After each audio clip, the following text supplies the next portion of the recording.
अस्सलाम वालेकुम वरहमतुल्लाहि वबरकातुहू। This is Naseem Zulfiqar. और आज जो NED 2023 में राउंड 2 हुआ है और फर्स्ट डे आज टेस्ट हुआ है 19 अगस्त 2023 पर।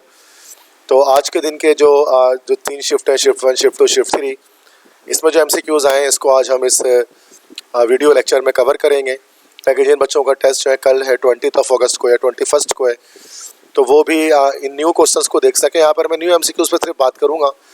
काफ़ी सारे स्टूडेंट्स ने मुझे MCQs भेजे हैं, लेकिन उनमें से अक्सर MCQs जो हैं वो रिपीटेड है। मतलब 90% MCQs जो है वो कह सकते हैं कि वो हमारे पास जो है रिपीट हो रहे हैं मेरे बाकी पास पेपर्स से। जो मेरी प्लेलिस्ट मौजूद है NED पास पेपर्स की, तो उस प्लेलिस्ट से आप जो है वो देख सकते हैं, ठीक है।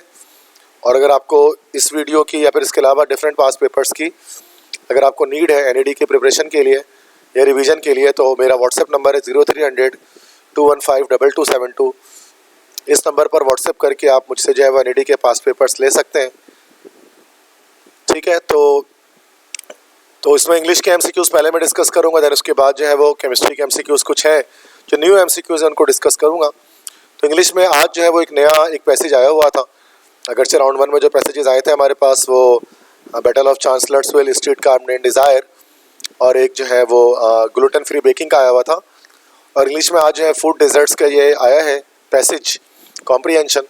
तो ये कॉम्प्रिहेंशन या ये पैसेज जो है उसको पहले हम इसको रीड आउट करके इसके करेक्ट आंसर्स मैं आपको बता देता हूँ।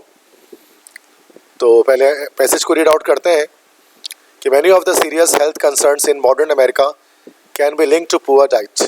People who regularly consume foods high in sodium, sugar and saturated fats not only increase their chances of obesity but also increase their risk of developing heart disease, hypertension, diabetes and several types of cancer।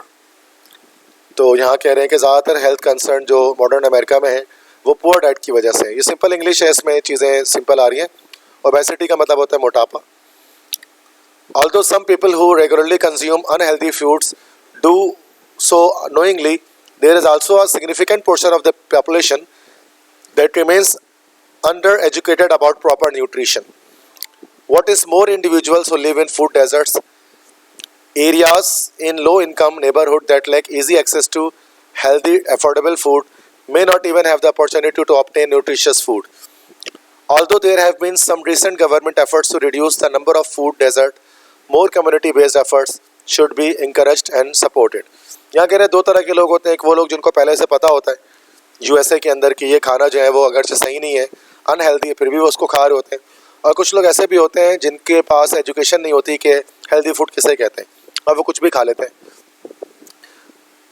Food deserts are located in high poverty areas such as sparsely populated rural areas or densely populated low-income urban centers. Food deserts most often develop when major supermarket chains either relocate out of these areas or simply refrain from building stores there in the first place. Major food retailer chains tend to limit their store locations to wealthier urban or suburban neighborhoods. This means that those who live in high poverty areas often also live miles away from the fresh meats, dairy products and produce available at super markets. Means यही कह रहे हैं कि जो गरीब इलाके होते हैं वहाँ पर सुपर मार्केट्स नहीं होते, वहाँ पर हेल्दी फूड या फ्रेश फूड अवेलेबल नहीं होता, जिसकी वजह से जो लो पुअर एरियाज होते हैं वहाँ पर ज़्यादा इश्यूज फूड डेजर्ट के आते हैं। Residents of these areas do not have cars and thus force to travel long distances on public transportation to their grocery shopping or else they are limited to the food available at local convenience stores and gas stations. These type of food retailers often only sell packaged processed food that offer little nutrition values। तो वही बात बता रहे हैं कि जहाँ पर easy access नहीं होती अच्छे फूड की, तो वहाँ पर लोगों को लंबा सफ़र करके जाना पड़ता है फ्रेश फूड को लेने के लिए, वरना फिर वो जो है वो पैकेज्ड फूड यूज़ करते हैं जिसमें न्यूट्रिशन वैल्यू कम होती है। Furthermore, fast food restaurants are disproportionately concentrated in low-income areas. Recent estimates suggest that those living in poorest areas of a city experience 2.5 times more exposure to fast food restaurants than the wealthiest inhabitants of the city. Because individuals who live in food deserts tend to get their meals from fast food restaurants or convenience stores, they often suffer from a variety of health issues. मतलब जाहिर सी बात है कि फिर वो fast food restaurants वगैरह सिर्फ होते हैं उन इलाकों में जिनकी वजह से फिर जो है वो हेल्थ इश्यूज आते हैं। Research has found that individuals who live in low-income neighborhood are much more likely to develop problems with obesity, diabetes and hypertension then those live in more affluent neighbourhoods. मतलब गरीब इलाकों में जो लोग रहते हैं वहाँ पर ये चीज़ें ज़्यादा मसाइल क्रिएट करती हैं बनिस्बत उन इलाकों के जो थोड़े अमीर हैं। A solution to the problem of food desert seem obvious. More super market should be built in low income neighbourhoods के ज़्यादा सुपर मार्केट बनाए जाएँ कम इनकम वाले इलाकों में। The problem with this solution of course is that it is difficult to lure supermarket chains into poor areas because poorer people have less money to spend on food. Supermarket chains do not consider them to attractive customers. बस supermarket वाले भी इसलिए गरीब इलाकों में नहीं खोलते क्योंकि वहाँ पर लोगों के पैसे होते ही नहीं इतने ज़्यादा, तो उनकी सेल कम होती है तो प्रॉफिट जनरेट नहीं कर पाते, तो वो गरीब इलाकों में अपनी सुपरमार्केट चेन नहीं खोलते। One way that the government can help to offset this issue by offering tax breaks or other incentive for supermarket low income areas. मतलब गवर्नमेंट ये कर सकती है कि जो गरीब एरियाज़ हैं वहाँ पर जो सुपर मार्केट खोले उनमें टैक्स वगैरह को कम कर दें उनके लिए, ताकि वहाँ उनका प्रॉफिट अच्छी तरह जनरेट हो। इन 2010 the Obama administration implemented the healthy food financing program, which is a set of initiatives designed to help bring grocery stores into areas currently designated as food desert. Obama के दौर में ऐसा हुआ था कि गरीब इलाकों में भी सुपर मार्केट जो है वो खोले जा रहे थे, ग्रोसरी स्टोर खोले जा रहे थे जहाँ पर फ्रेश फूड अवेलेबल था, सब्जियाँ वगैरह ये सारी चीज़ें। While this federal program is commendable effort to improve low-income residents' access to healthy food, local initiatives often have a stronger and more immediate impact. Community gardens, independent food stores, co-ops, and farmer markets are all examples of local initiatives that can substitute for a supplement for opening of a major chain supermarket. खैर अगर super market नहीं भी खुलती है तो community gardens बन जाएं, लोग छोटे छोटे गार्डन्स बना लें जहाँ अपनी खेती बाड़ी वो खुद करें, इंडिपेंडेंट फूड स्टोर, छोटे छोटे फूड स्टॉल खुल जाएं, फार्मर मार्केट वगैरह जैसे जो खेती बाड़ी करने वाले किसान हैं वो अपनी ही मार्केट लगा लें। तो वो लोकल इनिशिएटिव्स हैं जो लोकली लोग करके जो है वो हेल्दी फूड की तरफ आ सकते हैं गरीब इलाकों में। Despite the time, dedication and funds required for community members to initiate such programmes, these efforts can be incredibly beneficial not only in providing people with access to healthier foods but also in selling a sense of community in the residents of these neighborhood. कह रहे हैं कि ये वक्त इसमें लगता है और जो भी फंड्स लगते हैं ये इनिशिएटिव्स क्या करेंगे, लोगों को जो है वो बेहतर फूड प्रोवाइड करने में मदद करेंगे। तो ये हमारा पैसेज है जो आया था आज एनईडी के टेस्ट में। उसे क्वेश्चंस देख लेते हैं। फर्स्ट क्वेश्चन है which of the following would be the best सब टाइटल फॉर द पैसेज। देखिए फूड डेजर्ट तो इसका मेन टाइटल है, सब टाइटल क्या हो सकता है? Super markets contribution to obesity in America, the dangers of fast food, the problems and the solution, food desert and rural America, why processed food will kill you. तो इसका एक ये हो सकता है the problem and the solutions, कि जो क्या मसाइल है और क्या हल है। तो इसका सी ऑप्शन हमारा करेक्ट होगा, इसका सब टाइटल। सेकंड है based on information in the passage it can be inferred that if super markets open locations in more low income areas. मतलब इंफॉर्मेशन दी गई पैसेज में इससे साबित होता है कि अगर सुपर मार्केट्स खोलेंगे ऐसी एरिया में जहाँ लो इनकम एरियाज होंगे तो उससे क्या होगा। तो इसका आंसर है द डी ऑप्शन कि the health of low income residents would be more likely to improve as residents would have easier accessibility to food. तो आराम से एक्सेस कर सकते हैं हेल्दी फूड तक, तो उनकी हेल्थ क्वालिटी इंप्रूव होगी।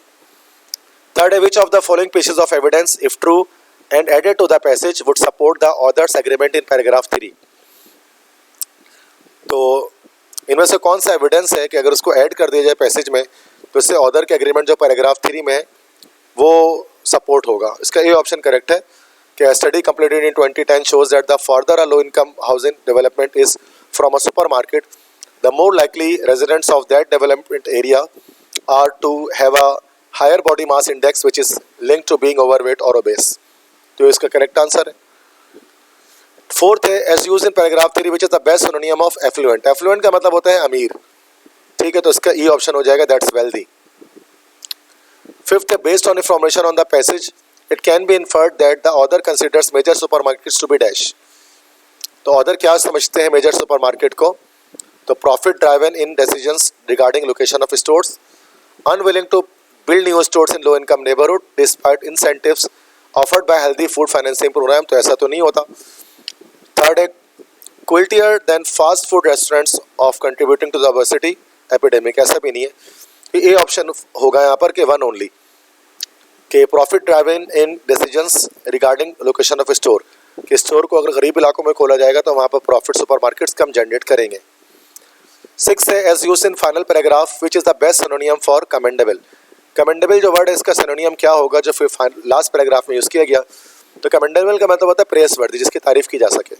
ठीक है, तो ये पैसेज के हमारे पास सारे आंसर्स हैं। नेक्स्ट हमारे पास कुछ सिनोनिम्स आए थे, सिमिलर मीनिंग वर्ड्स, ये देख लें। एबंडेंट का मतलब होता है प्लेंटी, बड़ी मिकदार में होना। रेलेवेंट का मतलब होता है एप्रोप्रिएट, एक मुनासिब। प्रेजुडिस का मतलब होता है ओपिनियन, मतलब आपकी राय। स्कार्सली की जो है वो सिनोनिम होगा लिटिल अमाउंट, किल्लत में होना, कम अमाउंट में होना। वोरेशियस, वोरेशियस की मीन्स होते हैं ग्रीडी या इनसेटिएबल या अनक्वेंचेबल, ये इसकी सिनोनिम्स हैं। प्रिस्टीन एक वर्ड आया था, प्रिस्टीन का मतलब होता है न्यू, अनडिफाइल्ड, अनपॉल्यूटेड, अनटच्ड, मतलब जो चीज़ न्यू हो, that is pristine. Deterioration, deteriorate का मतलब होता है किसी चीज़ का कम हो जाना। ठीक है, किसी चीज़ का कमतर हो जाना, किसी चीज़ का लेस हो जाना, दैट्स डिटीरियोरेशन। डैमेज या डिस्ट्रक्शन, तबाही। एक वर्ड आया था वाइडन, वाइडन का मतलब होता है कुशादा होना, किसी चीज़ का एक्सटेंड होना। तो ये सिनोनिम्स थे जो डे 1 में हमारे पास आए थे। इसके बाद सेंटेंस कंप्लीशन देख लेते हैं इंग्लिश के अंदर। फर्स्ट है Harry Lee is always exploiting the situation to dash his wealth and fame. तो हैरी ली या हेनरी ली शायद ही होगा कि हेनरी ली हमेशा एक्सप्लॉइट करता है। एक्सप्लॉइट का मतलब होता है इस्तेमाल करना। वो इस्तेमाल करता है सिचुएशन को to dash his wealth and fame, ताकि वो एग्रीवेट कर सके। एग्रीवेट का मतलब होता है बढ़ाना, ताकि वो बढ़ा सके अपनी वेल्थ, अपनी दौलत को, अपनी फेम मशहूरियत को। सेकंड है हिज स्पीच मूव्ड अस डैश टीयर्स, मतलब उसकी तकरीर ने हमें रुला दिया। तो यहाँ पर होगा मूव्ड अस इनटू टीयर्स, तो इनटू यहाँ पर आएगा, प्रेपोजिशन आएगा। थर्ड है dancers is related to stage in the same way as minister is related to. ये एक एनालॉजी है कि डांसर्स जो है वो रिलेट करते हैं स्टेज से, कि डांसर्स स्टेज में परफॉर्म करते हैं तो मिनिस्टर कहाँ परफॉर्म करता है। तो इसका आंसर हमारे पास हो जाएगा डी, पल्पिट, कि मिनिस्टर जो है वो रिलेटेड टू पल्पिट है। फोर्थ है John dash is skills beyond everyone's expectations. तो जॉन बढ़ाता है अपनी, जॉन ने बढ़ाई अपनी स्किल्स को दूसरों के एक्सपेक्टेशन से ज़्यादा। तो इसका हमारे पास हो जाएगा सी ऑप्शन, इंक्लाइंड। फिफ्थ है some people use special knives not only to dash some kinds of fruits. तो इसका आंसर हो जाएगा पेयर। पेयर का मतलब होता है टू कट, मतलब किसी चीज़ को काटना। कुछ लोग स्पेशल नाइफ्स को इस्तेमाल करते हैं कुछ फलों को काटने के लिए। पेयर मीन्स होता है काट देना। सिक्स सेंटेंस कंप्लीशन है unlike the misleading television documentary the biography was dash. मतलब कि जो मिसलीडिंग टेलीविजन डॉक्यूमेंट्री थी, इसके बरक्स जो बायोग्राफी थी वो कैसी थी, एक्यूरेट थी, ए ऑप्शन। सेवंथ है dash is very difficult profession for a lazy person as you are. तो इसका हो जाएगा हमारे पास कॉपर माइनिंग। कॉपर माइनिंग एक बहुत मुश्किल पेशा है ऐसे सुस्त इंसान के लिए जैसे कि तुम हो। एट्थ है prices of the bike can run dash $250। तो ये होगा prices of the bikes can run as high as $250। Ninth है get the bus at the stop dash the station. Get the bus at the stop over the station. तो इसका over हो जाएगा C option. Tenth है the sensation of a lump in one's throat rises from an increased flow of blood into the tissues of pharynx and लैरिंग्स।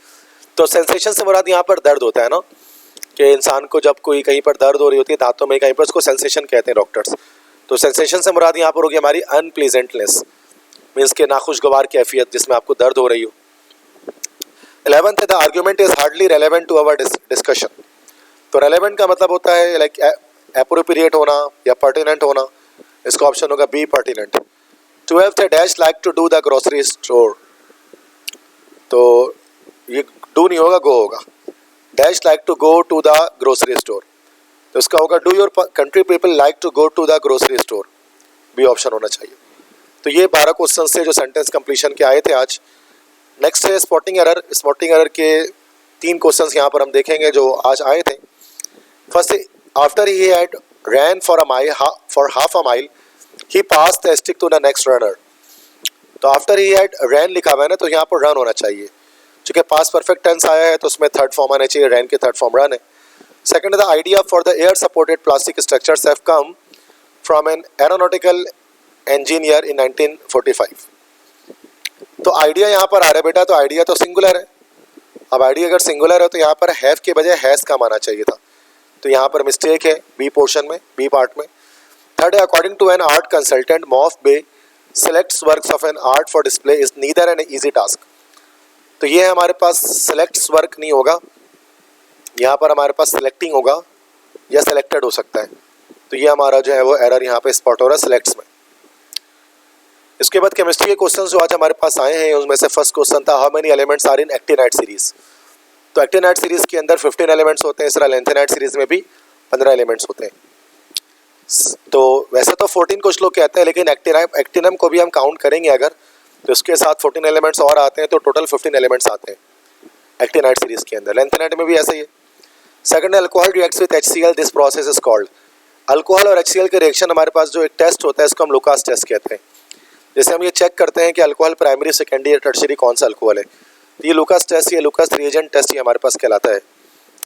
Third का सुनाया था कि boiling point of phenol is dash degree centigrade, कि phenol की boiling point क्या है, तो इसका आंसर सी होगा 181.7 डिग्री सेंटीग्रेड, ये फिनॉल की बॉइलिंग पॉइंट है। Fourth, naphthalene has how many pi electrons. Naphthalene में पाई इलेक्ट्रॉन्स की तादाद कितनी होती है।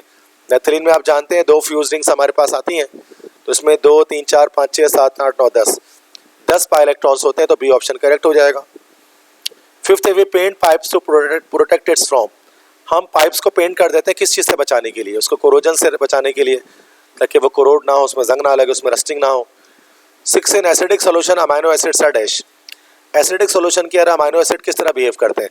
चूँकि अमाइनो एसिड के नेचर एम्फोटेरिक होता है, तो एसिडिक बेसिक दोनों तरह से बिहेव कर सकते हैं।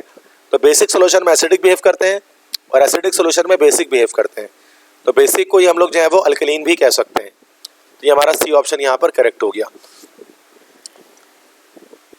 ठीक है स्टूडेंट्स, तो ये हमारे पास एमसीक्यूज थे जो आज मैंने निकाले हैं। अब जो रिक्वेस्ट कर रहे थे कि आज के लेक्चर्स, आज के जो भी एमसीक्यूज हैं वो आ जाएं, तो ये सारे एमसीक्यूज थे। तो अगर आप इसके अलावा भी अगर आपको PDF रिक्वायर्ड है, बाकी अगर किसी और पास्ट पेपर की, तो ये मेरा नंबर है, व्हाट्सएप नंबर दोबारा से मैं बता देता हूँ। इस पर आप मुझसे कांटेक्ट करके बाकी जितने भी हैं आप मुझसे ले सकते हैं इसकी PDF।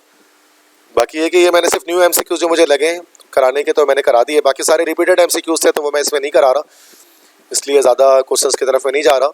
तो जिनका कल टेस्ट है और परसों टेस्ट है, बेस्ट ऑफ लक तमाम स्टूडेंट्स को इन तमाम जो है वो टेस्ट के लिए।